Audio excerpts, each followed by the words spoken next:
Hi, everybody. Today, I want to talk to you about the family agent of change. So, if you are a family agent of change, or if you're thinking about becoming the family agent of change, this video is for you. And the family agent of change is the person who has decided that they are no longer okay with the family dynamic status quo. This is the person who has said, I'm tired of the family dysfunction, the family trauma, the family drama, the family toxicity. This is the person who has decided that they have had enough and that if they're the one who has to put a stop to it, then the buck stops with them, whatever that means. And this can happen because you just recognize that your family has some very toxic patterns or dysfunctional ways of being. It can happen unconsciously because you yourself, for some reason, found yourself in therapy and then throughout that process begin to realize that some things need to change. So it can happen in a few different ways. So if you are that person, then this is for you. I want to be talking about what it looks like to be the agent of change in your family, what you might expect to see from your family if you are the agent of change, and more importantly, what can you do to support yourself through the process of being the agent of change in your family system. So I have some notes, so if you see me looking down, I'm just looking at my notes. I want to be sure I stay on track and that I include all the information that I have to hopefully support and help you in this endeavor. Before I go into that though, I always like to say I am not a clinical therapist or psychologist, psychiatrist. I am not here to offer you any mental or emotional therapeutic advice or counseling. I'm speaking strictly from my own personal experience on my healing journey, as well as my experience as a coach and the credentials that I have had as a lay counselor and minister in the past. And I'm speaking from that perspective. So I always encourage you to seek out professional help when you're working through these more complex and difficult issues. So let's get into it. What does it look like to be the family agent of change? Well, the family agent of change is that person very often who's asking the difficult questions, the person who's bringing up the topics that no one else wants to talk about in the family. It is the person who is examining things and realizing that some things need to change. And when they're bringing those up at family gatherings and conversations, they want to talk about the hard things that nobody else wants to talk about. And because of that, they can sometimes be considered disruptive. This is the person who at a family gathering might often hear, why are you bringing that up? Why are you always talking about that? You want to talk about that again? Because historically the family has silenced maybe these issues and they'd like to keep it that way, not consciously. It's no judgment on them. This is just how the family has operated perhaps for generations. And therefore when you come in and you try to change that, it can be considered disruptive. So this person might be labeled disruptive. This person, again, might be somebody who started therapy for some other reason and then suddenly realizes that they're getting all this new information that could be helpful, or maybe they're on a personal improvement journey and they find out through reading a book or going through a workshop, they get this new information and they want to come share it with their family because of course you're thinking, well, wow, like this really freed me and my family could really use this information to help them. And so you want to come into the family and give them all this information that you've learned, and you find that they really didn't want to hear it. They weren't ready for the information that you're bringing to the table. So in that respect, you could be looked at as strange or weird or disruptive again. So it might show up that way. You can also look like the person who is at a place in the family now. You've changed. You've changed. What's wrong with you? Like suddenly now they feel like maybe there's something off about you because you have changed. And so now they're sort of looking at you differently or judging you in some respect. They're labeling you like a troublemaker. You can become the black sheep of the family. Disruptive. You may also be the person who has divorce in your history. And this isn't always the case, but a lot of times in dysfunctional families, people marry people with similar dysfunctions. And so it's comfortable to stay with that person and continue those dysfunctions throughout the family. If you are a person who's going through healing and emotional changes, etc., you might find that the person who was a match for you 5-10 years ago is now not a match because you've grown out of that dysfunction. And so your family can label that and judge it. So you might be that person because you've decided that you're not willing to stay in a situation that you recognize is not in the highest good of everyone concerned. An example of that is, let's say that you come from an abusive family background and you find yourself in an abusive relationship with someone as your partner. what can happen is as you grow and develop, you realize you need to get out of that situation, but your family may still be thinking about it a different way. So they may be riddled with abusive marriages, whereas you're trying to come out of that so that you aren't in that situation anymore. And you may have a couple of iterations of relationships before you're able to work that out of your system or to heal enough not to have it happen again. And their relationships appear solid because they're still together, even though they may be abusive. So you could be that person. It can show up in that way where you may have, relationship challenges that you've had while their relationships seem to stay together. It might be that. So what can you expect from your family when that happens? I would say the first thing that you probably will see or most likely will see is resistance. As I said, you're coming to the table, you're bringing something new to this family unit that's been this way probably for generations. And now here you come with this new way of doing things and existing and being, and people are probably or potentially going to resist that. And honestly, it's a natural occurrence, really, because part of family units are survival. When we come into this world as infants, we don't have anything that we need to take care of ourselves on any level, mental, emotionally, physically, we don't have it. So we are required to depend on the adults in the family unit and sometimes even the siblings for us to be able to survive day to day. And if there is someone in that unit that is dysfunctional, not healthy, abusive, etc., so on, because we are unable to take care of ourselves as children, we are required to find a way of living to adapt, to that dysfunction or that abuse so that we can survive in that environment. And what can happen is when we become adults now, if we don't deal and address that, we perpetuate it on our own children and they perpetuate it on their children and so on until somebody finally says, enough is enough, the buck stops with me. But when you do that and you come into the family system and you try to change things, people can be very resistant to you because their need to survive in that unit is potentially still in operation at an unconscious level. So for them, it's a matter of survival, and you are threatening that when you come in and try to bring something new to the table that's going to completely change the family system, because most of them are probably not going to follow you in that endeavor. So that's what can happen. You can get resistance. If you continue to persist beyond the resistance, you might encounter manipulation. Manipulation in the form of guilting and shaming you to be quiet. People will say things like, how dare you criticize your mother's drinking when she worked so hard to take care of you? What do you mean that Uncle so-and-so did such and such? That doesn't sound right. You should be ashamed of yourself for even saying such a thing.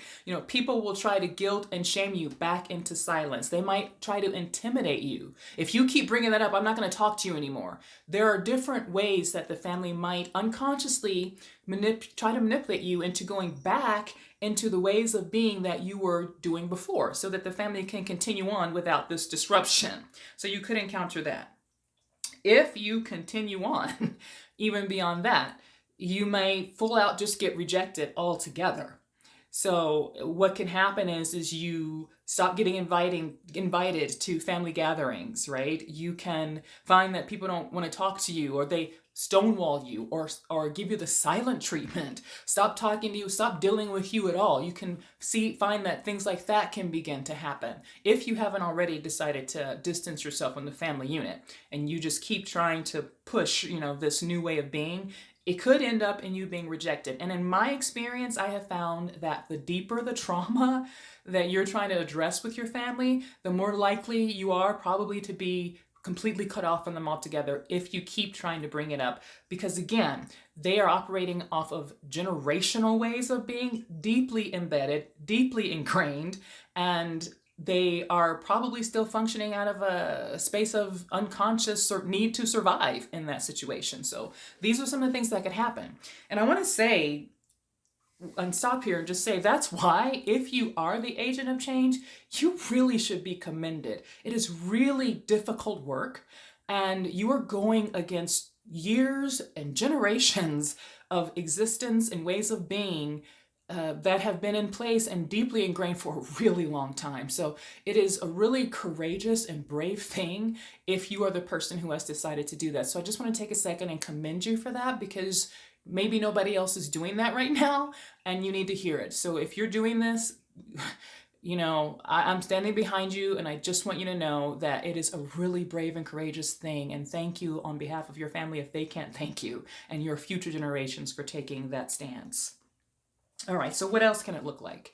Because of the rejection and because of all the things that can happen around it, honestly, and again, why I give you kudos is because this can feel like a really lonely and isolated journey that you're on, particularly in the early days, because again, your family, this family that you've counted on, may actually, either you're going to feel like you need to distance yourself from them, or they might distance themselves from you. And now you're sort of out there on your own.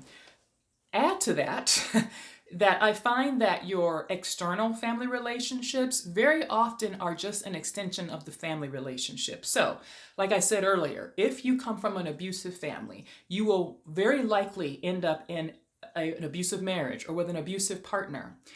Your job may be abusive. You may have an abusive boss, or just working in an abusive culture. You may be drawn to abusive religious and spiritual organizations. You will probably have abusive friends. Now, all of these may not have the same kind of abuse that you had growing up in your family, but there may very well be elements of abuse in any and maybe all of those areas of your life. And as you heal and get more whole, you will begin to realize that maybe this marriage isn't actually good for you, or you're not good for each other. You may recognize that this job, maybe this boss who talks down to me, maybe this isn't where I need to be.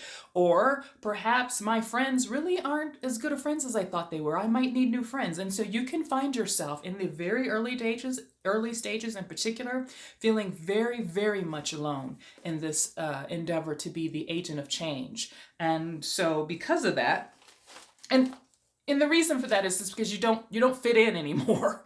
You don't fit into those systems anymore like you used to, because your eyes are open now. You can see what it is. I heard an analogy in regards to families that is really applicable here. I think likens the family to a child's mobile, a baby mobile that you put on a crib. And with those mobiles, there are like a giraffe hanging and an elephant and maybe a puppy and a kitty or something, and it just spins around perfectly in harmony. But if you take one of those little animals off, it throws the entire system out of whack, and now it can't function anymore.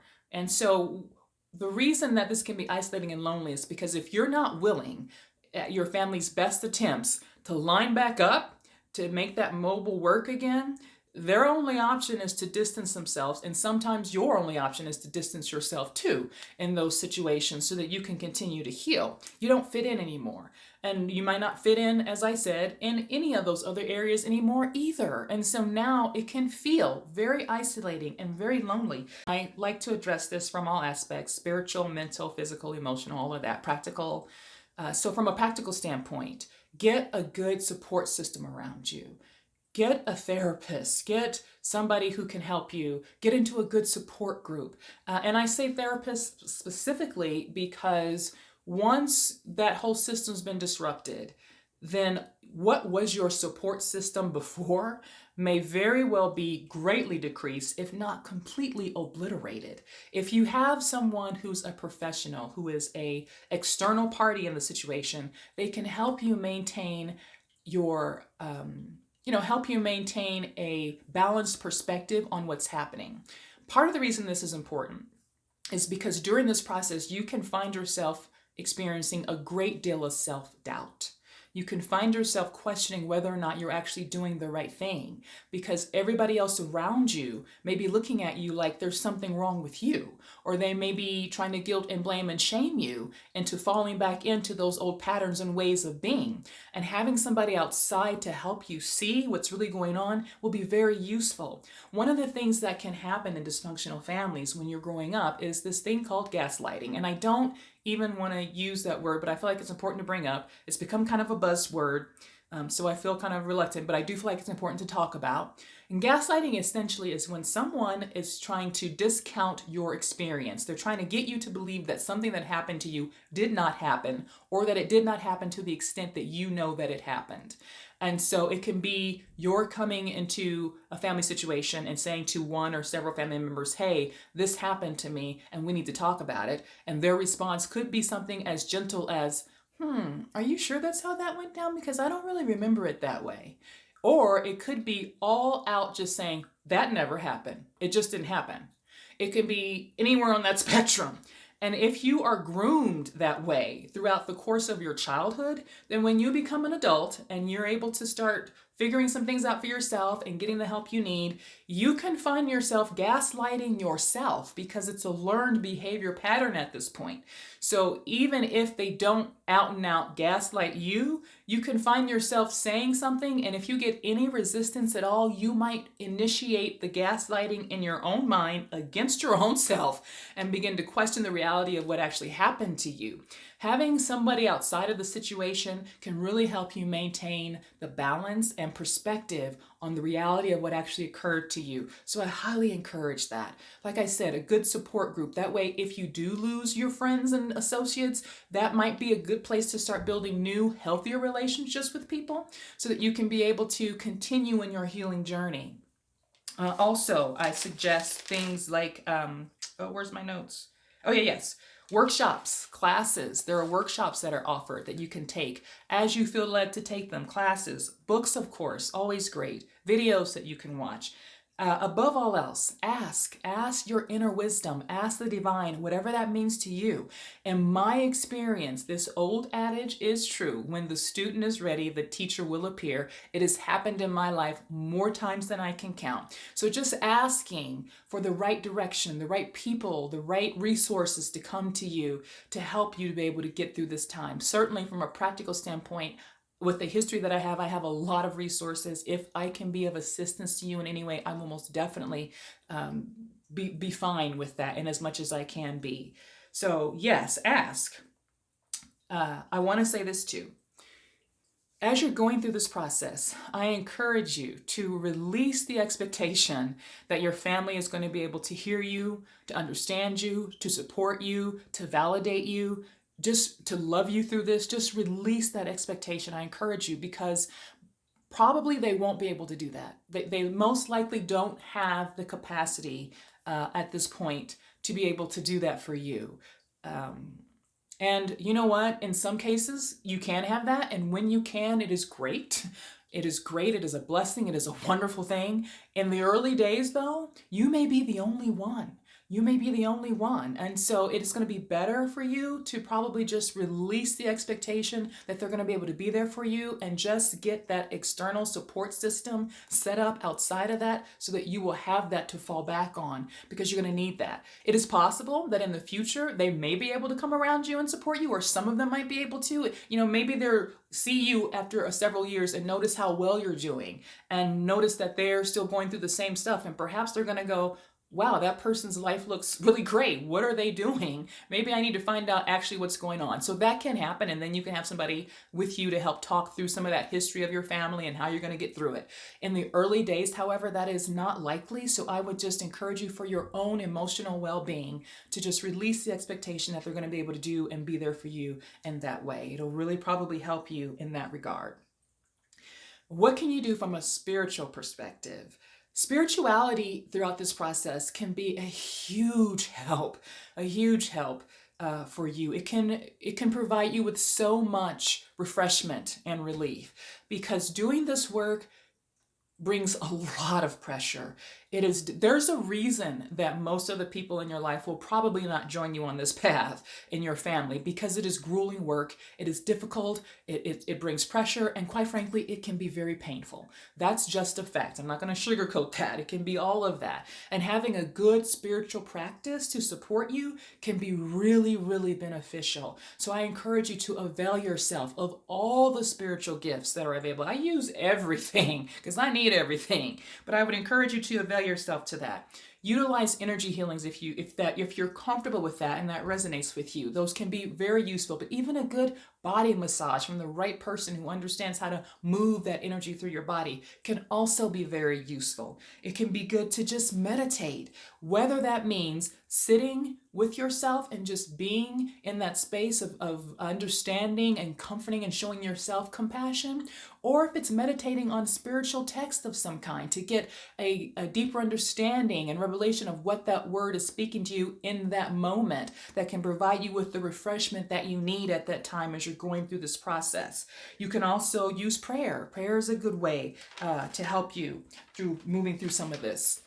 Devotional music, worship, a beautiful way to allow yourself to be able to experience the beauty and the joy that already is available to you and the divinity that's readily available at any given time.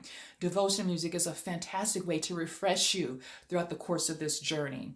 Devotional dance also is a good way. And devotional dance is a little bit different than just like recreational dance. Devotional dance is done with the intent of honoring the divine, however that comes to you, the divine within or the divine as you experience and understand and know the divine at this point in your life. Devotional dance can be a beautiful way of providing tremendous refreshment for you.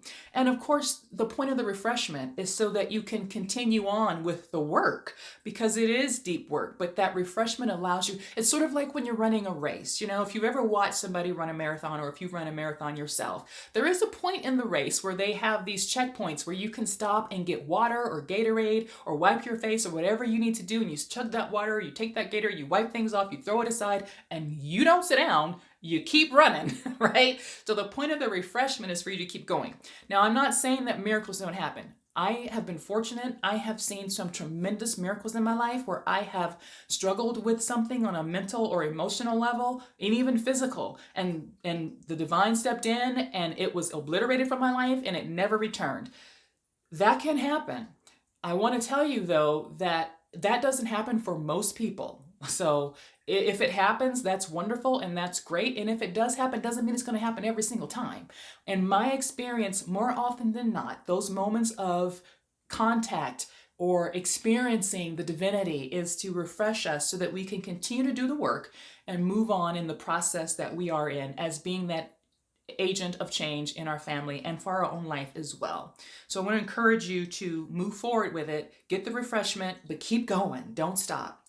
Physically, you got to take care of yourself. I encourage you to take care of yourself. It can be something as small as just taking a walk or just being out in nature. I love being out in nature. If anyone knows me, I love hiking. I need it. Like, that's something that I actually need. It's not just something I like to do. I need to be out in nature. I find that it just really nourishes my soul and energizes me and refreshes my spirit.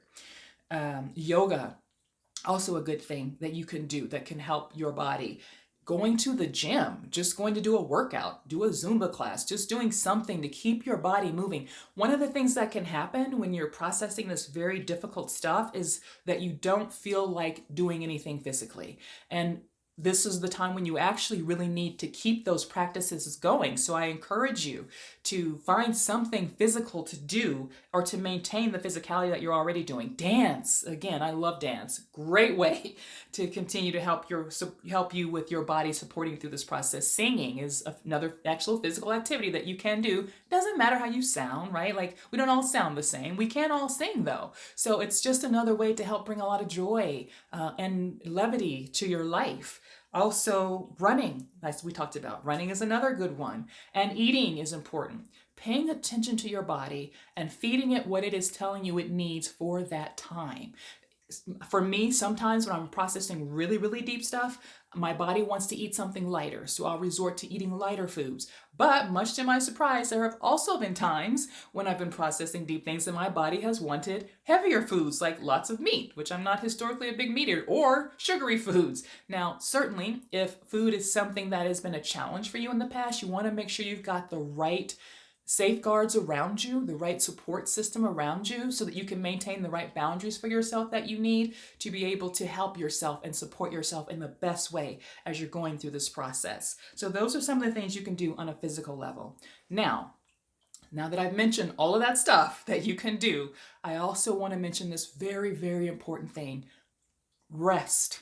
Sometimes just stop everything. You don't always have to be in this perpetual state of trying to break the chains of your family or even of yourself.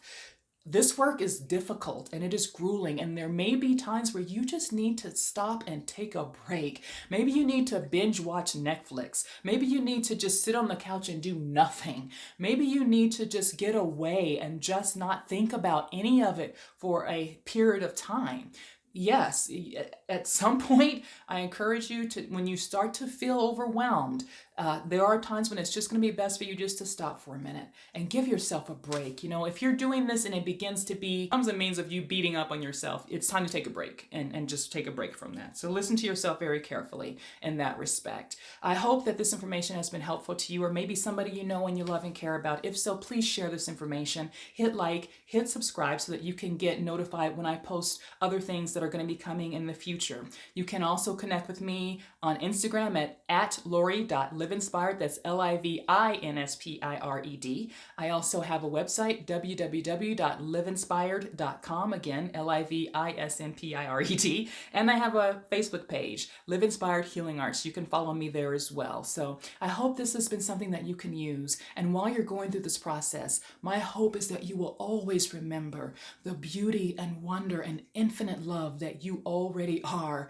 And as always, may you ever live inspired. Thank you so much for joining me. Bye-bye.